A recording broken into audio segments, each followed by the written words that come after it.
People who look like we gonna start a society. Within society. Yeah, But none of that's gonna be in the episode. I was about to say they're gonna cut all of that out for sure. Y'all It's just your gonna be sitting here boy. bobbing your heads for nothing, looking dumb. Why we gotta look dumb though? Sorry. See, that's the shit I be talking about. I don't mind looking dumb.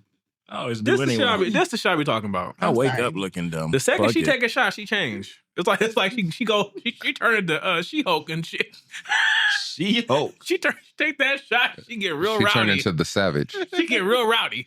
We No, go I don't. I just start having fun. Ferran into Savage. Turn up. Hey. All right. You guys ready? Yeah. About as ready as I'm gonna get, nigga. All right, cool. That works for me.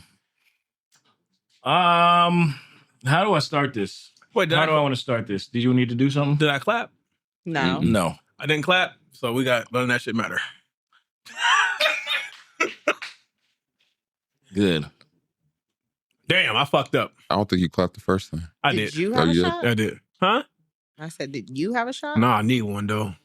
I got more. It's from Brazil. Oh no, Run it back. no. Run it back. I'm not talking about alcohol. Run it back. That could go pause. Yeah, pause. I never understand the pauses. It's when you say something kind No, of I know what.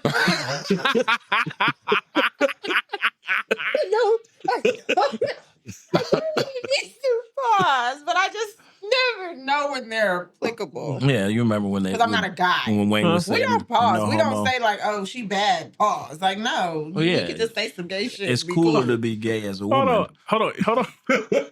It's funny you said that. I said, because I was talking to my wife, I said, it's crazy that men could never get away with saying this shit to other Yeah. men that women say to women. I said, I'm going to start doing it. I'm going to start a new trend. I'm going to get on random niggas' posts on IG and say, yeah, Yes, nigga, that be chest like, really coming through, yes. playing them workouts hitting. That was it. You can. You can. Y'all seen that part in Boomerang? Eddie Murphy is like, women can say, "Oh, he looks nice." He's like, I can't just be like, "Oh, look at his shoulders." Yeah. This He's shit ain't gotta- going to fly. That's gotta one of own my it. favorite parts This of shit that ain't going to movie. fly. I take a compliment. I'm like, thanks, man. Appreciate it. But most niggas gonna be like, Yeah. hey, what you gay? You're like, damn. I I can't get on mixed fight work. I'm like, hey, man, I see the ass gains. Well, that's different. That's different. You focusing on something different. It's like you just say, can you say that a man is attractive? Yeah, I don't give a fuck. Hold on. I got... Who's an attractive man to y'all? I Tell me who hold an on, attractive man hold on. is. So I took flack for that recently because I Okay. posted a picture. I was in Vegas again, and I met my cousin. I said, I heard my cousin Craig. He really is a handsome man, and I took flack.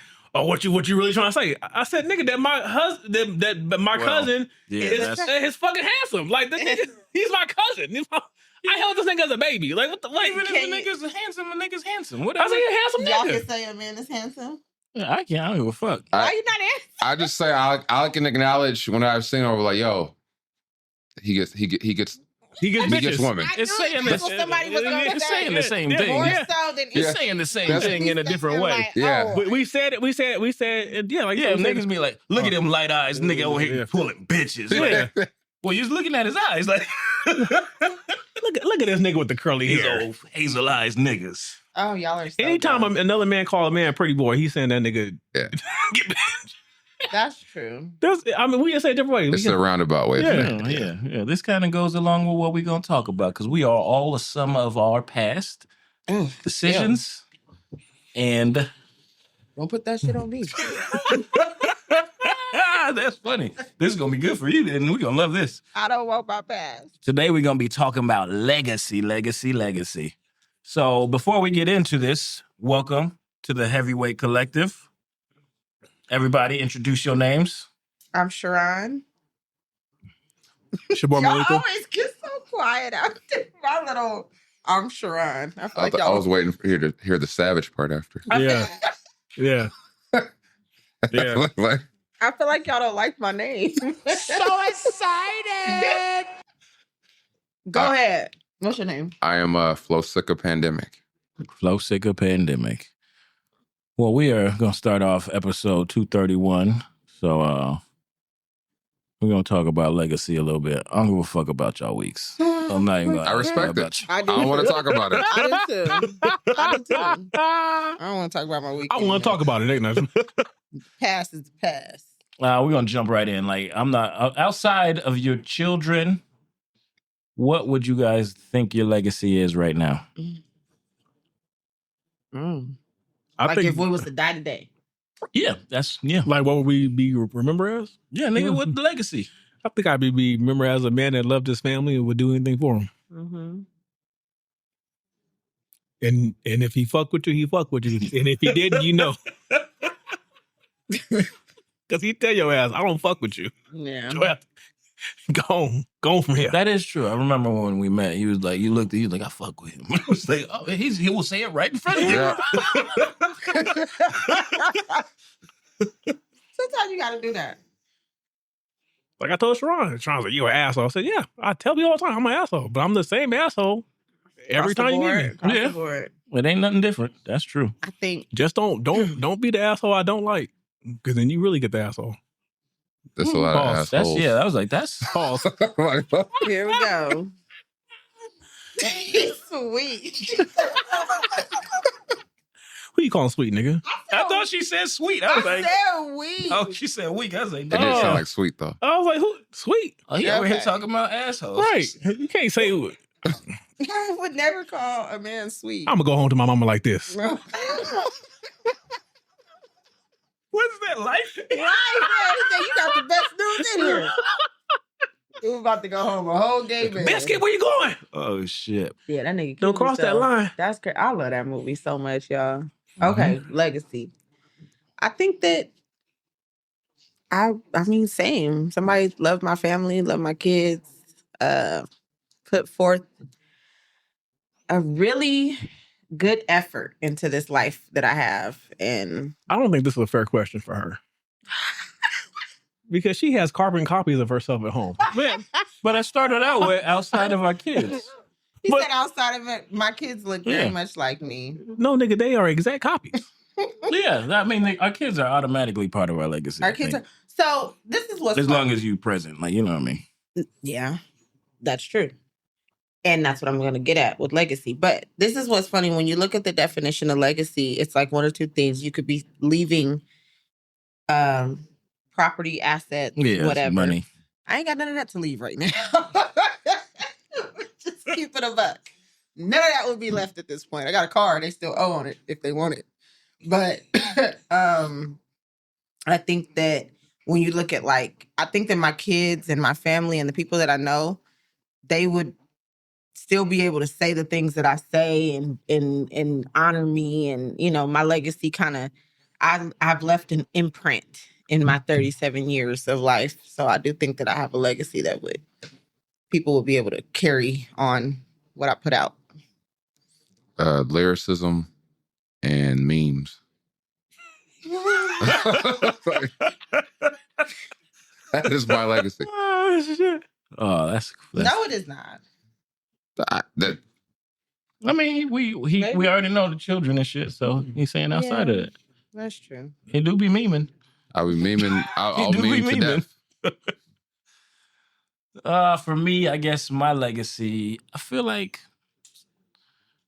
Don't downplay. I was gonna You just the say- leader of the Gap Band. this kind-hearted nigga, like nigga, I'm not. He used to, the backup drummer used to come to our elementary school or middle school From the Gap Band? from the Gap Band. I remember that nigga. I remember Charlie Wilson's dad used to be at University Village. I'll never forget that. Doing what? Sitting there. I don't know. The nigga was there. I'll never forget. I was in middle school. It was all Charlie Wilson ain't young. I know. I was in middle school. This was 20 years ago. Yeah, Charlie Wilson was probably 60 then. No. I said Charlie Wilson's dad. I know, that's what I'm saying. Yeah. His dad- But no, yeah, his dad, he was an older man. I'll never forget that. Because I remember none of the other kids that I was with, he was talking, saying, yeah, my son, he toured the world and we'll do. I mean, I hope this man wasn't no crazy person. Yeah, I was like, this might not be for real. You might have just ran into some nigga who thought he was dead. No, I believed him. And he was like, yeah, you know, my son, he was a part of the Gap Band, and none of the other kids that I was with knew, but I knew exactly who it was because I grew up listening to the Gap Band and OJ's and Teddy Penny, all that. And yeah, that's crazy. Well, what I was saying Sorry. about my legacy, I'm think I will be considered just kind-hearted, somebody who looked out for people. Probably give you shirt off his back even if he didn't fuck with you. And the smile of a fucking saint. Yeah, the gap is a smile of a saint. Shut up, nigga. I didn't disagree, nigga. I just, I mean, last episode you did correlate that his gap made him friendly, so Yeah. I could see that. Yeah. People do walk up to me like that. I don't know. Like I just had It's welcoming. some motherfucking Stater brother. He was like, "Man, you got a nice smile there, buddy." He was like an old hippie. I was like, "Thanks, brother. Appreciate it." Never mind. No, say it. Nah. Nah. I don't want to get us canceled. Oh, you about to say something off the wall? Yes. All right. So with that said, like, what's your legacy? What you would be now? What would you want your legacy to be from here on out? That I'm like, show enough, nigga. You got the glow? Got the glow. Nigga, the baddest nigga to do it. Which Am I the baddest? Show enough? More lyricism, more memes, and Not more memes. I'm sorry. I'm sorry. I'm so sorry. I'm sorry. You were serious. I'm never serious with that. Just trying to be, I guess, more open. So just honestly, or unapologetically me. Ugh. That was a struggle. Unapologetically me. like top ramen in the summer.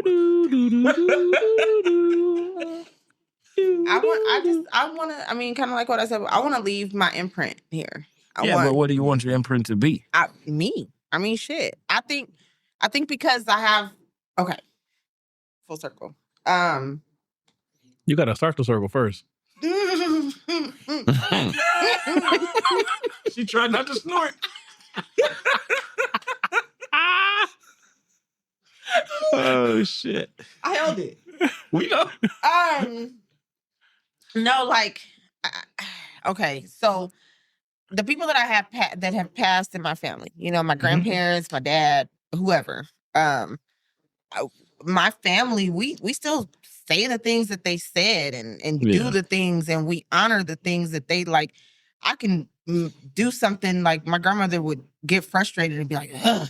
And I could do that, and one of my cousins will be like, okay, Hattie. Like, that type of stuff. Like, that's when I say the imprint, whatever is me. Like, and outside of my kids, when it comes to family, I remember legacy speaks to me when I think about,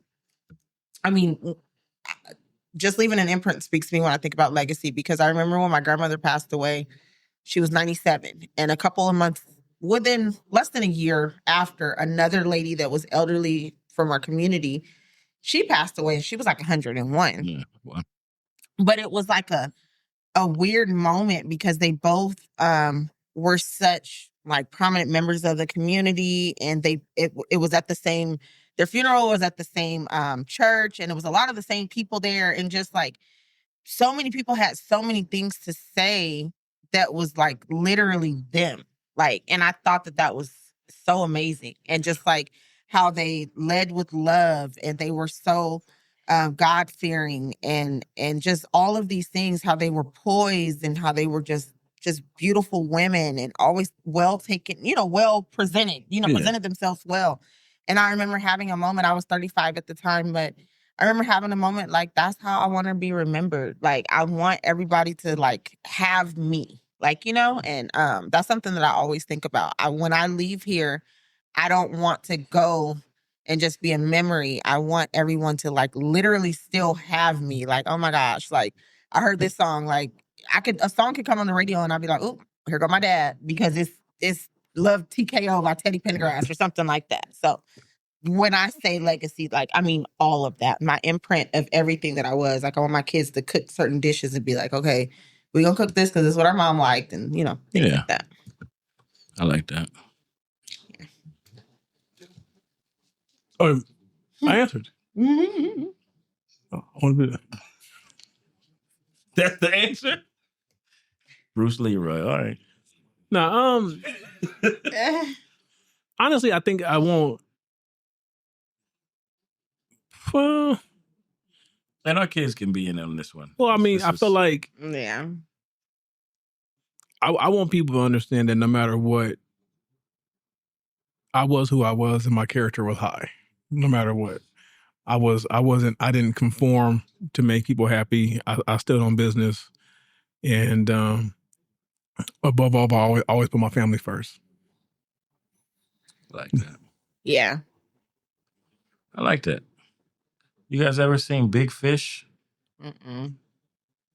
Like the actual Big Fish? The movie. No. It's a Tim Burton film. No. I think that's kind of where I want to go. Like what? You want to be a big fish? It's in a small pond? the movie's a lot Mhm. like he's dying and his son is like hearing all these stories that his dad told, and he was like, "Man, you just lying, telling me all this bullshit." But then when he dies, like all those people show up to his funeral, and it's like, damn, okay, so maybe he made some of this up, but all that shit was real. Like all of this was like a little bit, like, you know, what do you call it? Not exaggerate. I guess exaggerated upon, but Fabricated. like all of that shit was, these people are okay. So they weren't Siamese twins, but they were twins. They were like this and that, and it's like, I just want to leave a lasting thing like of love, I guess. And like I feel like through the way I raise my kids, like I see it already, like the way they are. They're very caring. They're nuts, but they're caring. So You got to take the good with the yeah. Like I think I want my legacy to be a little bigger than it really was because I lived that way. So that's kind of what I'm trying to do from here on. I want to go 100 on everything, but you know, niggas be getting exhausted. I think it's about what we pour out. I think we're placed here to, like how they say, you can't leave and take it all with you. And I think that means something when you think about tangible things, but that also means something when you think about yourself. Yeah. You can't take you with you, right? So when I leave, I want to have poured out every ounce of me. Pray to God that I'm old and in a nice warm bed when it happens. But I think that that's evident in how we leave, you know, because there's people that die young. And I know we've talked about him many times before, but I'm going to bring up Nipsey because I love him. But he poured out a lot. Yeah. And we have a lot to have from him. And I think that kind of says something about when it's your time, how they say, because it's like, what did you leave? Like, did you just do a little something here and there or whatever? Or did you really leave an impact on this world? Like, do people have something to really, and I don't just mean, like I said, like tangible things, or I don't even just mean like content wise, but your mark, what type of mark did you leave? And I want to genuinely, like, name a street after me. Like, I want to leave like a mark. I mean, that's extreme, but I want to leave a mark. I want there to be people where they genuinely are just like, I have coworkers that passed away, and to this day, I'm just like, I can think of something that's her. Like, you know? So I want to leave a mark in several people's lives. Hell, it almost goes to this whole podcast. True. It's based off our friend. And many people have been on who knew him. And they have vivid memories of the way he lived and just loved and was himself. So yeah, it doesn't matter like when you go, it's how you live. So yeah, I guess that kind of goes into the next thing of how do you plan on achieving hitting that legacy, and like what steps do you think you need to take if you're not on that path right now? I think I'm on the path. Like I just said, of course. I mean, shit get hard, life get heavy. I don't have the answers. I just accept the fact that I don't have the answers. I just make the best decision I can at the time. But I always try to make the right one, and the one I feel would put my family and the people I care about in the best position. So it's a delicate balance because at the same time, still pouring enough into myself that I can be there for other people.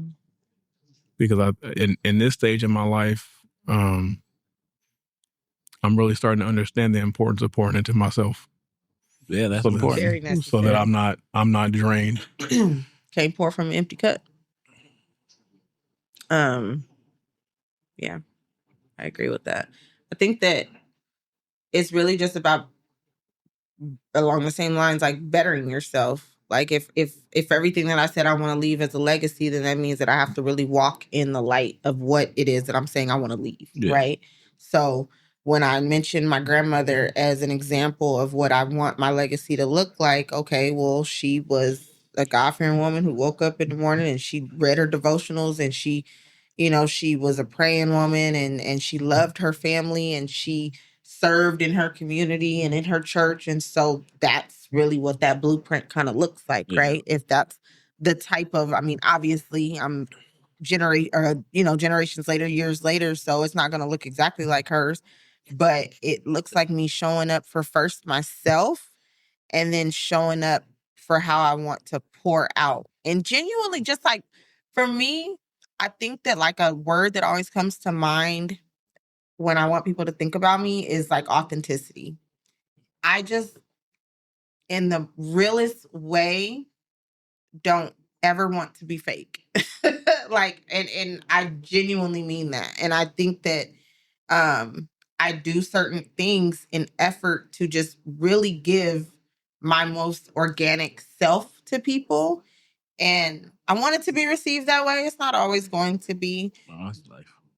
That's life, Yeah. right? Those misunderstandings. But I do try to give my most authentic self, and authenticity really kind of depends. It lives where the interaction is, right? Like you may get a certain level of authenticity that is different than what my kids' authenticity looks like, Yeah. just because it's levels to how much of myself I'm giving. But on every way of thinking, like if it's a stranger in the store or if it's someone that I love dearly, I want to give that authenticity. So that means showing up for myself, bettering myself, understanding myself so that I can really pour out the best version of myself Yeah, that's important. and to leave the best version of myself. Gotta learn yourself first. Yeah. Yeah. I'm taking steps by going to things like now going to therapy and finally actually getting back to going to therapy. I had actually stopped after my dad had passed and kind of didn't want to. Shit felt like it was getting too real. So it's kind of going back to it is now.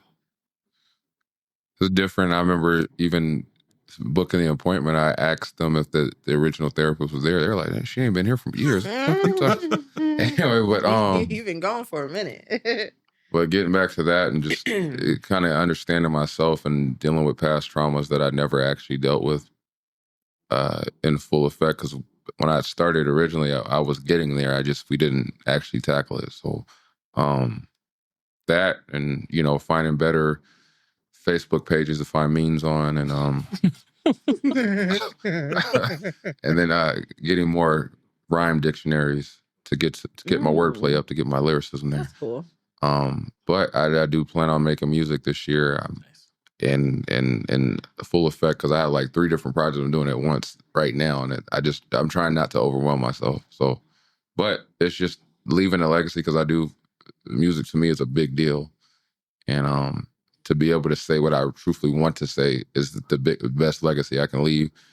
Everything else with my kids and everything to that degree is they know how I feel, and I'll never not state how I feel about my kids, and they might not like what I do as far as how often I take pictures and all that, but I want them to have something when they're older, to have something to look back on, or especially when I'm not here, they'll at least have something to look at and remember what dad was like, or what dad tried to do, or what dad was trying to achieve. I always want them to have that because I didn't have that growing up, and that fucks with me heavily because there's no pictures and no footage or proof of what me and my dad were like. The only memory I have of my dad's voice is in my head. So like that's a big deal for me. So I don't want them to ever have to feel like that. Yeah, I agree. When we talk about kids and legacy too, I think a big thing for me is obviously leaving pictures and just me, but then also I want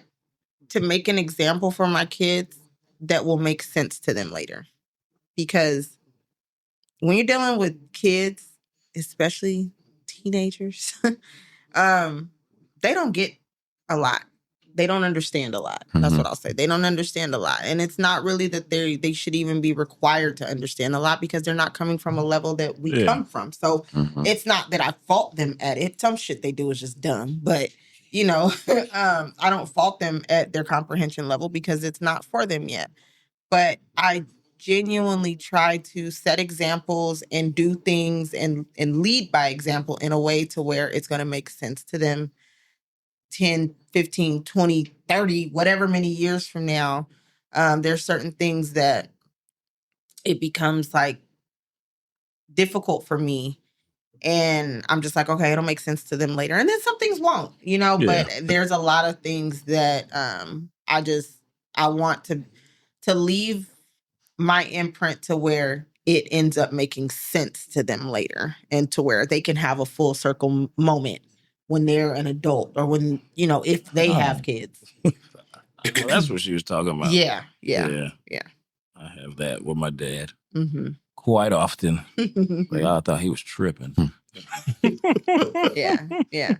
But Yeah, you got to give your kids your real self in order for them to actually end up having that moment, though. I learned that from experience, just in how I was raised. Like, if you're not really given the full transparency of what's happening, they going to make that up later, not really factual to what was happening. Yeah. And I think that that's something that our generation has probably learned through trauma better than what our parents' generation was. I think our parents' generation was very much so like, make it look good. And the millennial in all of us is like, nah. Like, when shit ain't right, it ain't right. But I'm fucked up. Yeah. I want you, that's really something that that's my parenting and experience. Yeah. Like, my parents' generation was, oh, all this is fine. But then as an adult, I realized that it wasn't. But it lets me make up my own reasons why it wasn't. Yeah. Where if I had the full transparency of things, then it is what it is. See, my child's not at the age yet. Mm-hmm. But I always say when she becomes a teenager, I'm going to tell her about my fears. Mm-hmm. You should. some of it, like my therapist was saying, it's okay with their age. Because she was like, if you leave it up to them at their age, they go nuts. Yeah. And like place things where you're like, how did you get there? Mhm. So it's like certain things I get it where it's like, you don't need to know this, but certain things is like, you could give them a little. Because I was just like, I said something and she was like, nah, don't do that. Just be honest with that. Like, Yeah, that's a good point. I remember I seen something that was just like, you have to be honest with your kids because it leaves room for misunderstanding. And so, for example, if I've had a bad day, or, you know, I guess I'll use for an example when I was not going through the divorce, but when I was in a bad relationship, I would have horrible days. And it wasn't really my natural reaction to, my kids were like 10, 11, 12. You know, I'm not going to be like, oh, today this nigga hurt my feelings. Like, I'm not going to do that. But at the same time, kids will misplace what that looks like. So if mom's in the room crying or she's just upset and nothing is going right for her, like, dang, did I do something wrong? Yeah. Like, is she mad at me? You know, so that's something that I kind of learned through that time, that where it's appropriate, give them a level of understanding. It grows, obviously. And I'm fortunate to have gone through that situation with my kids, because how they saw it to be at 10 and 11 versus now them being 16 and 17. And, you know, now my for example, my 17-year-old went through a breakup last year. I can kind of be more open as to what that looked like for me now, because now you're at an age and now your experience also matches. So now we can kind of have this conversation as what I was going through, so that you can have a better understanding and you can carry that into your adulthood. Yeah, I'm not doing that. Maybe her mom. She's like, Dad, why we can't get to? Because Daddy ain't got no money. Dad, we can't go to play. Well, I told him. Then she going to practice. Y'all, my dad is broke. Yeah. He has no money. yeah, the way they do Kids talk are is crazy. I do tell my shit. kids I'm broke often. Are they poor? And I'm like, don't say They that. do. Like, that's they're not. You should poor. see the way she says grace. She starts Should off be so every. grateful. She starts off every grace with, God, please help the poor people and the homeless, give them food. I said, we about to be out there with them. You eating on my fries.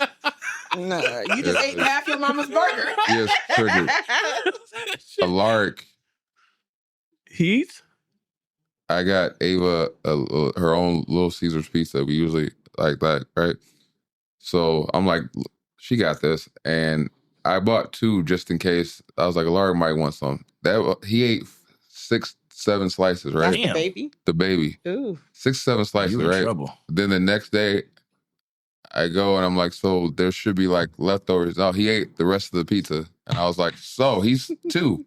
Yeah, you in trouble. He had a whole pizza? Yeah. You concerned. in trouble. Now, was he hungry or was he just eating it? It sounded like he was No, eating he it. ate them. Like he was. Crust and all. He never leaves a crust. It's you can always tell it's him because he leaves that little line of sauce at the end of the crust. And you're like, oh yeah, Lark's been here. Yeah. But I didn't want that part. You gonna need to buy a new fridge. I'm scared. Yeah. Just in the That large is so fridge. funny.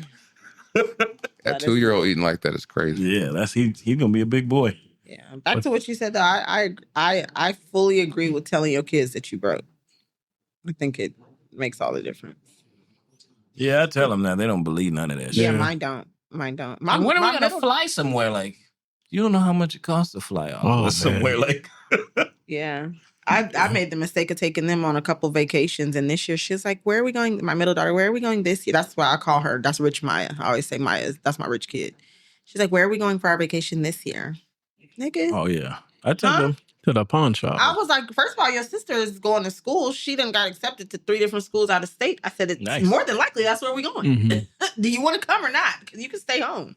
Well, you know, my daughter told me she'd been to Disneyland. She'd never been to Disney World. Period. So she don't want to go to. She don't want to go back to Disneyland. So she go to Disney World. I said, well, I guess we ain't going nowhere. Cool. Thank you. I was like, me either.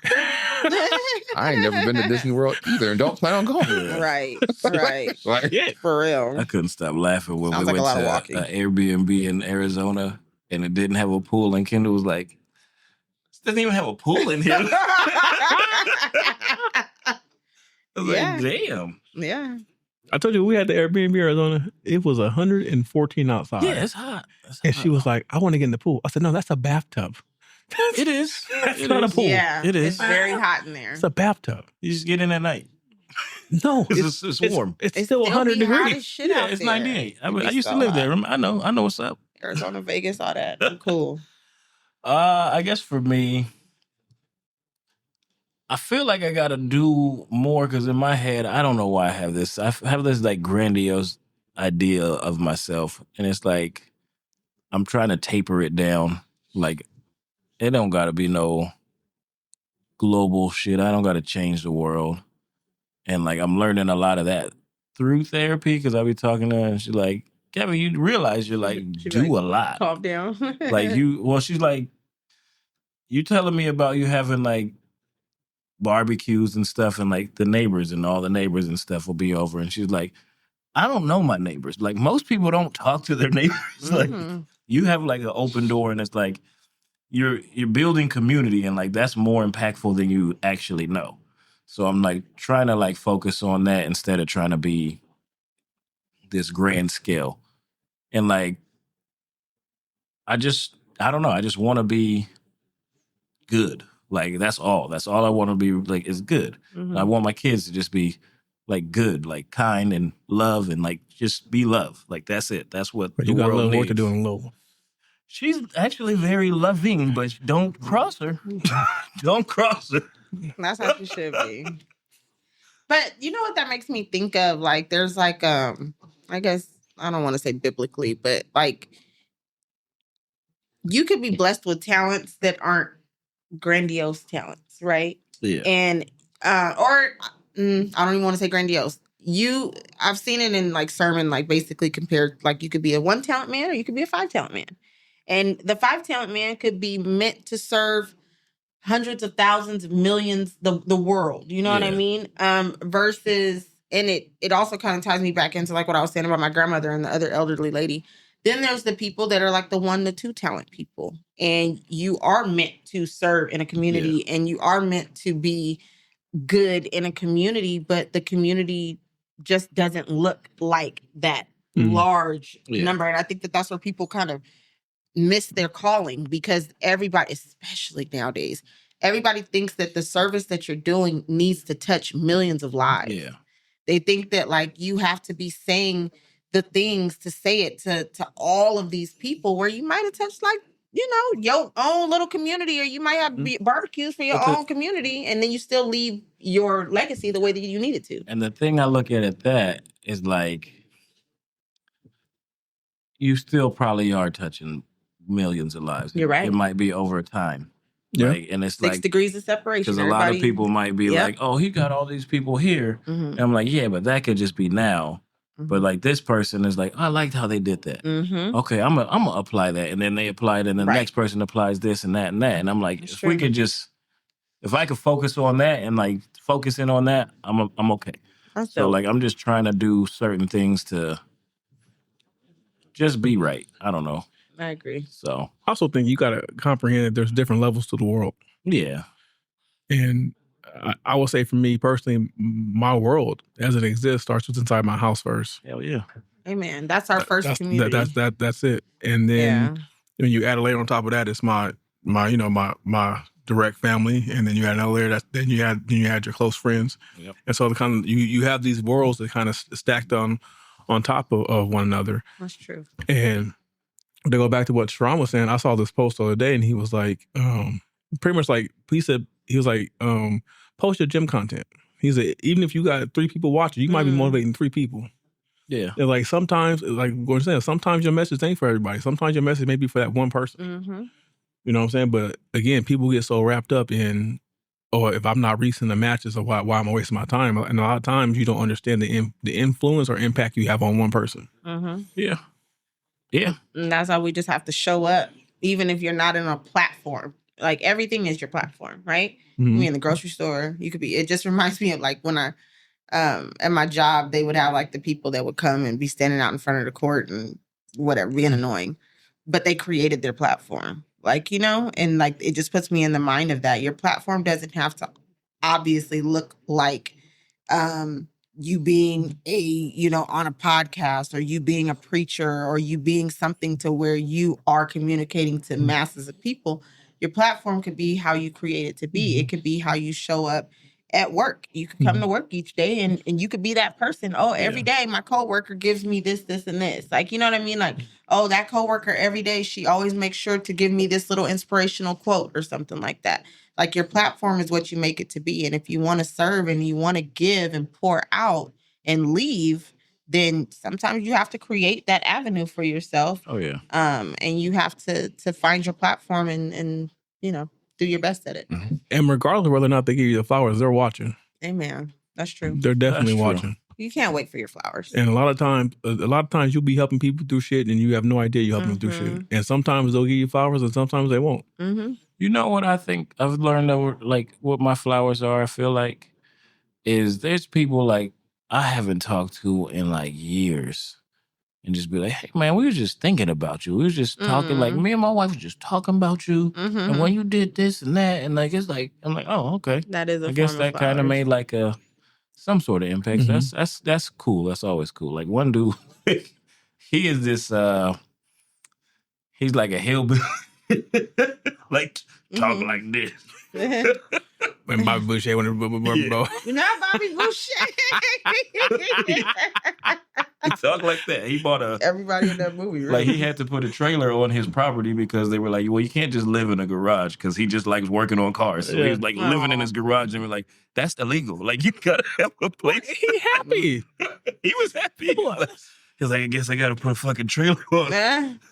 But like he reached out to me and he was like, Kevin, you know something? Like while we were in the Navy, he's like, you were the only person who was like unafraid to be himself. And like you didn't judge nobody, you didn't do none of that. He's like, that made a big impact on me. And I was like, oh shit, okay. That's cool as fuck. So like, I don't know. Like I'm trying to harness all that shit. Like I look at when we have Talk Your Shits and the people come on and talk to Stetta and like, that's cool to watch because you could just see the admiration and like the impact he's made on them. Mm-hmm. So I'm just like, I love watching that type of shit.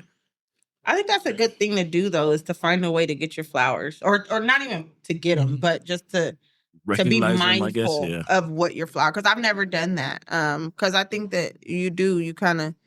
A lot of times people live through life and they're like waiting for their moment. Like, damn, like you see everybody else getting their flowers and you like, ain't nobody gave me my shit. Like, and not saying that like you should be mindful of that often, but I think it's something very necessary to just have your own awareness for what that looks like. And the way that people reach out to you, because you're right. People will reach out and tell me that something's inspiring or something like there's something that I've done or whatever. And it kind of goes over my head. And I'm just like, yeah, girl, like, whatever. It But was I don't. just Tuesday. Yeah, I'm just living life. Like Yeah, this. I'm just like, yeah. And I think that a lot of times it's because our gifts, I think you said before, our gifts are so natural that you do it with ease. So Yeah. when someone gives you any type of flowers or praise for, you're like, oh yeah, I was just like you kind of dismiss it yourself. Yeah. Whereas you really need to be aware, like, oh, you was getting flowers for what your gift is or what your talent is. I think that that's really, really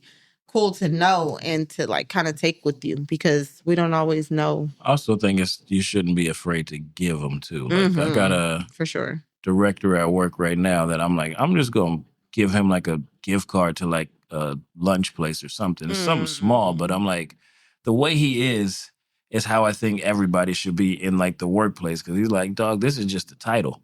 Like I'm here for you. And like, I'm not here. And like, he'll tell, like I can, for example, like one of our friends like cussed him out. Like, I don't know who it is. just No, that was not. Nah, that wasn't me. Was not me. like he I know cussed what he's him talking out. about though. But like the way he handled it was like he just took it and like he was like, I'm about to get fired. And I was like, well, what happens? I just cussed this motherfucker out. And I was like, he's actually like a really good person. And like the next day he was like, yeah, he called me and he was like, I ain't taking that shit personal, man. Like you were venting. Like I get it. And I'm like, see, like that's a gift to me to be able to just eat I that agree. shit and just be like, Yeah. this shit ain't personal. You're right. Shit. They can't You- cuss me out. Different. Yeah. You said that, Kevin, and it reminded me of like they're every now and again my daughter will vent to us, and it's normal kid. I don't understand why I gotta do this, Yeah. and I'm like, and we let her get it off your chest. Yeah. You still gonna do it. Yeah. Yeah. but get up and I think like I don't again like my wife always says we can't judge. She has feelings and we have to if you want her to be able to talk to us later on in life, we have to let her talk to us now. Yeah. So that's important. So let her dump. I mean, you let your friends emotionally dump on you. You should let your kids emotionally dump on your you. kids have to You be know what I'm able saying? to. You because the one thing I don't want her to be a teenager talking shit about me to somebody else. Well, I know That's she's gonna happen. It's gonna regardless, but you know, Believe what You can't help that. my goddamn daddy. Well, ain't anybody's color. Like, what the fuck? No, I was about to say, did you go have a friend like, girl, I don't even know my daddy. Yeah, right. Like, Right? I said that my 6-7 plan worked. Did it? I kept doing it till they said that shit ain't cool no more. Cause That's dad do it. ooh, that's You made funny. it. You reversed it. I reversed Hit that the Uno. shit. Now they don't like it. Yeah. That's funny. I did the same shit. That shit worked. I think 6, I'm like 7 over 6, 7. She was like, Dad, we don't do it no more. Oh, we don't. Yeah. Yeah. I'm You like, know I'm how like, that I hit it with stuff this. We don't. I think 6, 7 over. Yeah, it's done. Thank God. Who's somebody you can think of in your life that left a legacy that you wouldn't mind like modeling yours after? Oh, my grandfather. You know, I view my grandfather as strong and silent. I've said many times. I was raised by my grandparents, and I seen my grandfather cry twice, and he had the natural ability to be soft and kind, but tough at the same time. Yeah. Like he gave you just enough chastising, but let you know that he loved you. You know, and it was like one of those situations where like it hurt more to disappoint him than anything he could say to you. You know, like the disappointment in his face, you're like, man, I fucked up. Like, God damn. You know what I mean? Mhm. And it's like, in true old man fashion, he'd give you game and stories and little syllables, parables and shit. Not real, he never like, why are you talking parables? You know what I'm saying? He never told you. He never told you the game directly, but in a roundabout way, he'd tell you the game, and it's just like, I think that really, when I got older and realized what he was doing, it taught me, it allowed me to be more understanding and actually listen to people when they talk. Yeah. Because it's like a lot of times, because I get it, because a lot of times as men, we say shit without saying shit. And so we have to get into the headspace of, because again, as men, we're not comfortable being vulnerable. So when we vent and we say shit, we're saying shit in an aggressive tone, but there is that level of vulnerability underneath it. And so now I feel like as a man, I can kind of pick up on that when I have friends venting to me. I was like, oh, okay, I know okay. Yeah. I get it.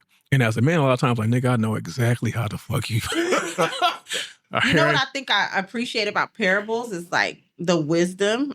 I learned like a few years ago, like, when somebody has a story and you want to give a perspective, I'm the type of person where I don't want to make it about myself. So I would always caution myself, because obviously if you want to give a story, you want to give an experience, right? But I would caution myself like, damn, I don't want to make this about me. So I would not, right?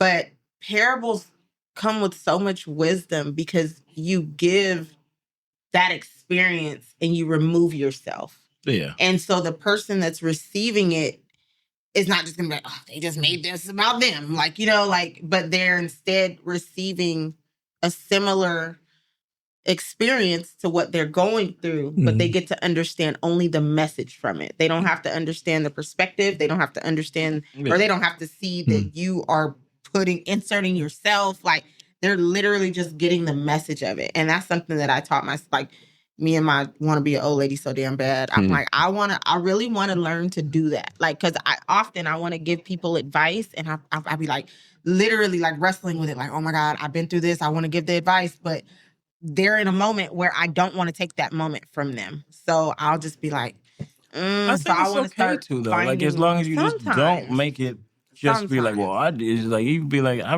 remember going through something similar to this and being like, I think it takes a craft. Yeah, it's kind of. Because some people do it and I hate it. It's like, it just speaks loudly. Like, I could be saying a whole story, like, well, when I... I think when you do that, I think when people do it that way, like, it's the way you got to word shit, and like, it's like, you can't just do that. I want to learn the craft of that. I don't like giving advice. I like giving possible outcomes and let you choose. He does. Smart. I understand that. He does. I understand that. Yeah. But sometimes, like, it can go either way. Which way you want to go? But sometimes, as you well know, life can throw you a motherfucking curveball and be like, hey, my bad. I said one of these. It looked like it went like that. Shout out to left something out. our coworker, Fabiola.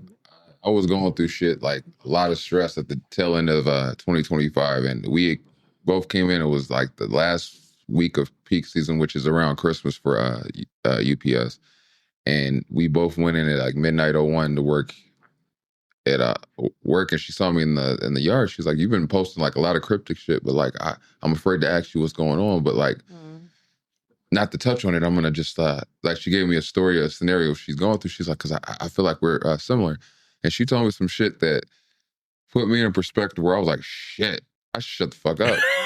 It ain't that bad. Yeah. Mm-hmm. And when she said it, like, it came from a place of a care, but she was able to take herself out of the scenario, but like kind of give you a perspective, like, shit can get fucked up, but like, as long as we're here, right? And I said, yeah. Mm-hmm. I think that's wisdom. Yeah. That's true wisdom to me. And I took that shit like a sign, like, yo, she was supposed to be in this moment to tell me this shit so I could hear it and get over the fuck what I'm going through. And that shout out to her for that. Yeah.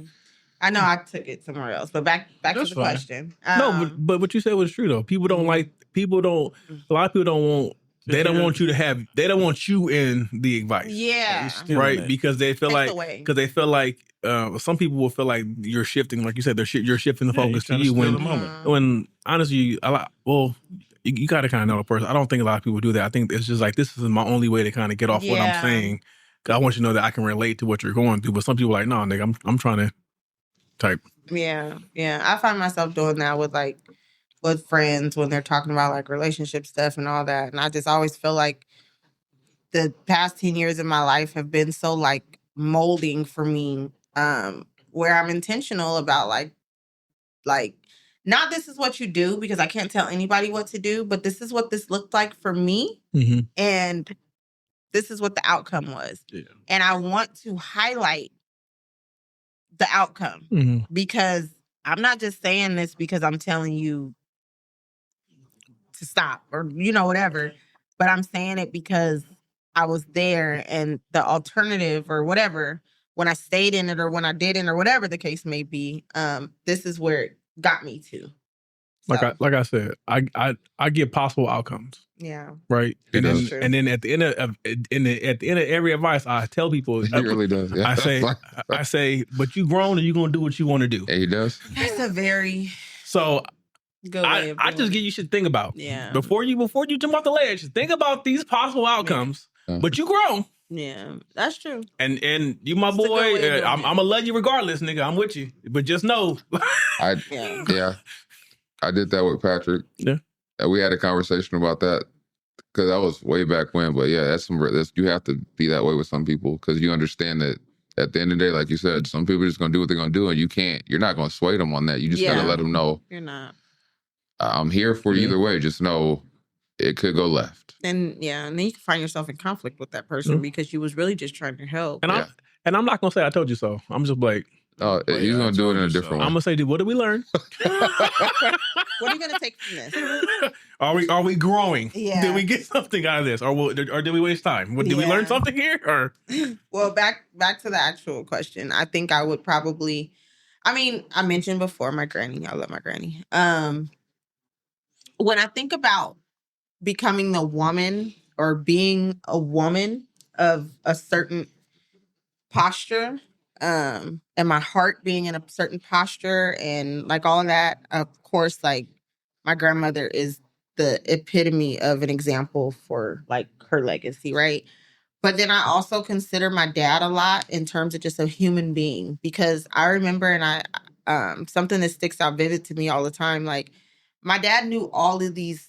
My dad knew, when I say everybody, I mean everybody. And he was like one of those people that lived so many different lives. Like I remember being a kid and saying stuff, and then like as I got older, I'm like, people probably thought I was lying, because he like, you daddy what? He played pro baseball, and then he was what? And then he teach art. Like what? Like he just did a lot of stuff. So over the course of his life, he knew so many people. And I remember like, for an example, something that always pops out to me is like, he was really involved in like the Hall of Fame for Riverside because he did all of the portraits and stuff like that. So he was always with like, had interactions and stuff with like the mayor and all that. So I would meet all these people and I would watch my dad code switch a little bit, but interact the same way he would with with the current mayor of Riverside, the same way that he would with like a homeless man, because it was somebody he went to high school with. You know what I mean? And shake his hand the same way. I remember he would get back in the car. My mom would be like, "Ugh, why you shake his hand?" Like all mad. But he would shake people's hand the same exact way.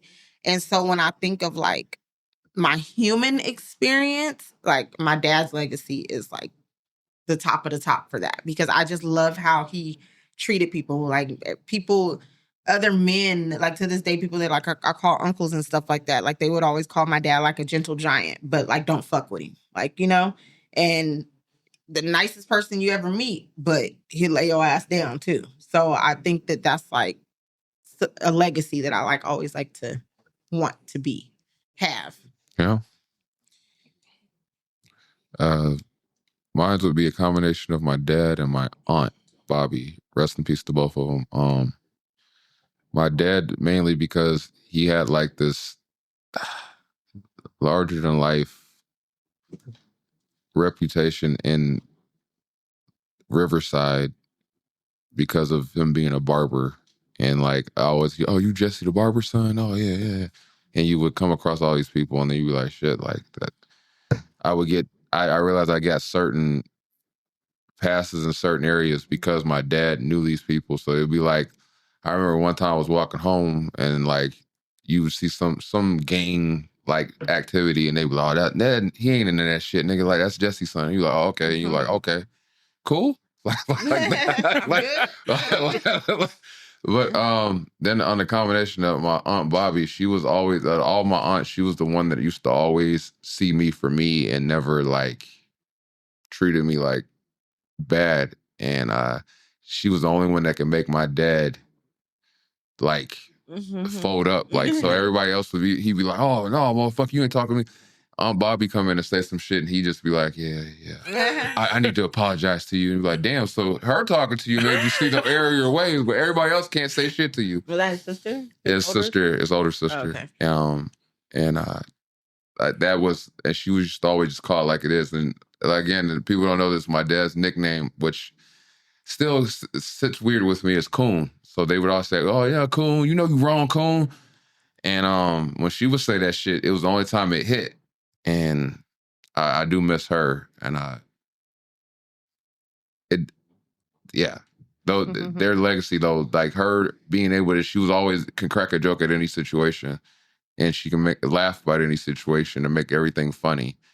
But you could tell that she took on a lot, but she was able to laugh off a lot of it and not let it get to her and still operate how she needed to operate. And when she died, then when my dad died, you could tell that the family kind of took a shift because those kind of pillars of I'm gonna keep it real or keep it going or keep it at kind of went away. I would like to eventually get to that point where I could be that, but it is a legacy that I would like to follow through with. So. Yeah. Be my grandma Alice. She what was she? Probably like 5'2". But she's dynamite. The ones that's 5'2" always is. She's dynamite. But like she literally like probably affected everybody in the family in a way to where it's like no matter what, like whoever it is, like my dad, like she rubbed off on him in some sort of way, or my uncles rubbed off on him, or rubbed off on my mom, or rubbed off on that. So like no matter what, her legacy is the one that kind of created the umbrella. But she was also like very kind and open to people, like the firecracker side. I just remember we coming from like Rialto, and some essays was trying to like bang on her for some reason because she like cut them off on accident. But she was like, I don't give a fuck about them. Like, I got 22 in my purse. I'll shoot back. Like, it's what it is. Like, but like, it'll be like on Saturday, like, she wasn't Jehovah's Witness, but the Jehovah's Witness would come by and then she'd be like sitting there talking to him so long that they were like, okay.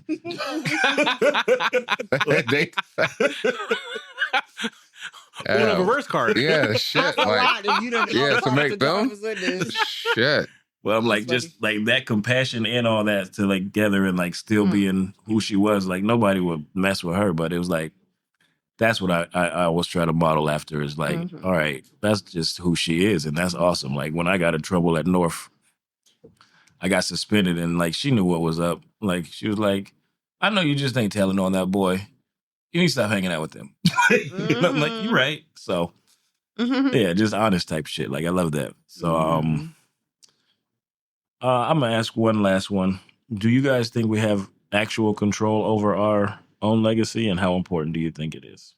I don't think we do. No? I don't.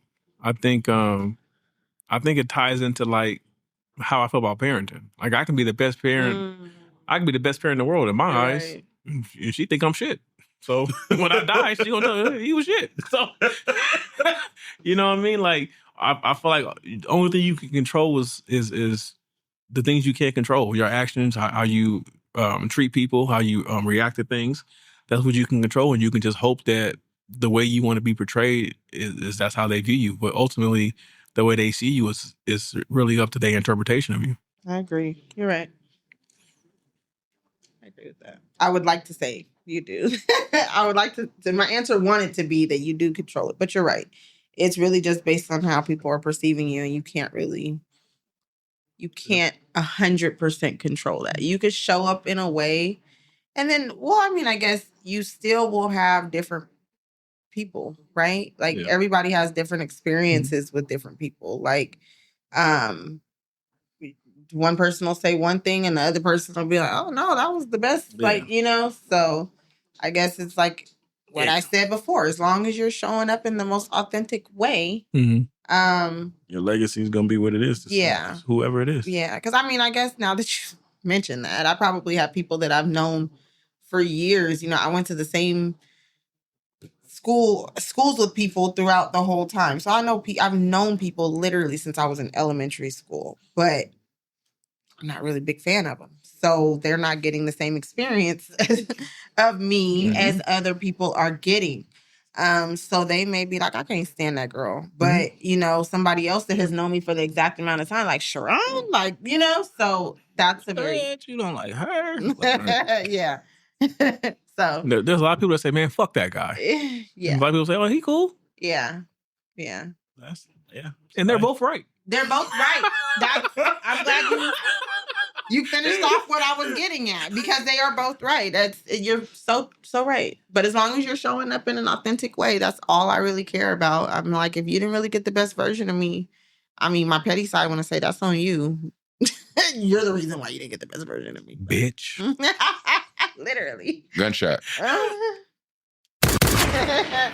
But if you got the best version of me, kudos to you. You probably didn't deserve it. No, they do. Everybody that gets a good version of me deserves it. Nah, I was speaking for me. I wasn't talking about you. Oh. What you think? I think it's a certain percentage. I do think you can control how... Like 50-50, Like- 60-40. Stop, man. 6-7, 60, 6-7. 70. But you can show up for the people, show up for the people that matter to you, show up for them and do your best to solidify what you want your legacy to be.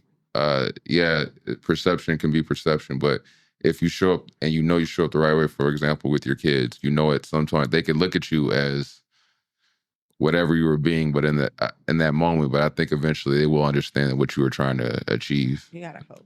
Yeah. So everything else it doesn't really matter to me. But so if they perceive you that way, they perceive you that way.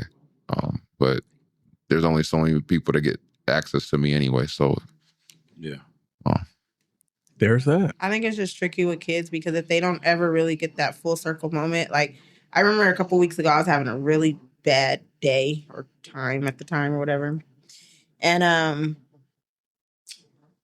I was like, I hope these little niggas get their age and realize what life really looked like for me.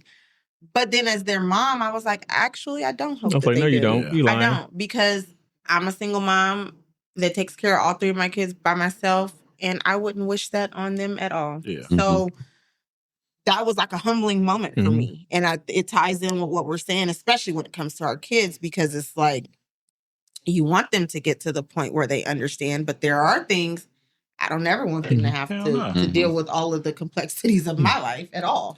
I always say, like, I'm pretty sure Kevin and Andy agree. I always say that the way she sees me now, I hope she sees me that way always. Because right now, I'm her hero. Dad can't do no wrong. Dad got my dad. She honestly feels like my dad got me. My dad makes it happen. She probably will. Yeah. My dad been gone for 21 years, and I'm still a daddy's girl. So, yeah. For real. I be wanting to choke the fuck out of her. But I love her. I'm going to let Mike Tyson answer my question. Oh, okay. You going to let Mike Tyson answer? Hold on. We're going to get up out of here.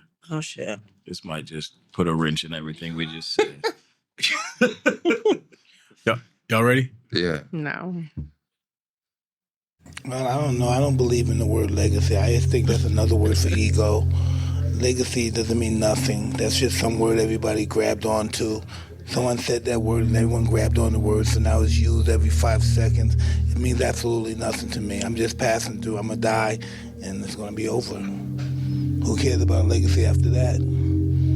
What a big ego. So I'm going to die. I want people to think that I'm this, I'm great. No, we're nothing. We're just dead. We're dust. We're absolutely nothing. Our legacy is nothing. Can you really imagine somebody say, I want my legacy to be this way when you're dead? Why do you want somebody? You think somebody really wants to think about you?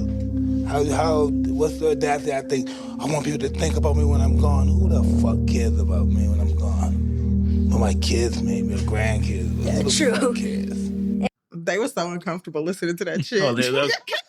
As a little kid, he was And talking he said to. way too many S's. He was for talking me to a little think. Yeah, he was a little girl. Oh, He was talking to a little girl. That I list. feel like I saw that clip. I didn't know he was talking to a little kid. Yeah. Oh shit.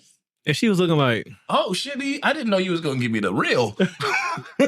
We're gonna none of that. None of that. So with that, that's been episode 231. Legacy. Hey, you dead? And that's it. That's it. Say it with a lisp and Just in the dirt. It's just like, it is what it is. He Look out in Palm Springs. He might drive down here and fuck me up. yeah. I was gonna say I want no problem, Mike. Fuck that. No, he might be like, that's a good impression of me. That's a really good impression. Any man that wears assless chaps. Mike Tyson want to come sit with the podcast. Pull up, Mike. Yeah, just don't knock me out. remember what Jamie said? He said it better be funny. The pressure. Nah, y'all got to hear the story from the Locks. They told about Mike Tyson. That's the funniest shit ever. Where they said they thought they was gonna have to stab that nigga. Yeah. That's the funniest shit. I will YouTube that. So we're gonna have to poke Mike. Remember, it's been the Heavyweight Collective. Click, like, subscribe. All that shit. And we'll see you next time. Peace. Sweating. That's a wrap, y'all. That's how she wrote. So make sure you click like, subscribe. Tune in. We on all streaming platforms. So until next time, we'll holla at you.